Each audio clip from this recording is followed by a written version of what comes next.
और अब कुछ बात करेंगे ईद कुर्बान के बारे में। कभी आपने 20 मन वजनी 6 फीट ऊंची बुलबुल देखी है या कभी 25 मन का जुगनू देखने का इत्तेफाक हुआ?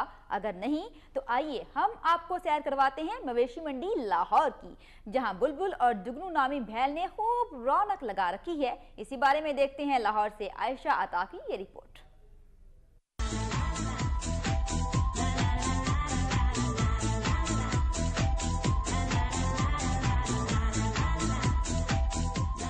गोरा रंग, भरपूर उठान, दिलनशी अदाएं और खाने में दूध मलाई। ये तस्करा किसी देव मलाई कहानी की शहजादी का नहीं, बल्कि लाहौर की मुआशी मंडी में रौनक बढ़ाने वाले भारी भरकम कुर्बानी के जानवरों का है। 20 मन वजनी 6 फुट ऊंचा बैल बुलबुल, 25 मन का बैल जुगनू और इन्हीं के हम शक्ल दीगर बहुत से जानवर मुआशी मंडी की रौनक को बढ़ाए हुए हैं। इन जानवरों की कीमत लाखों रुपए होने के बायस शहरी इनके साथ सिर्फ तस्वीरें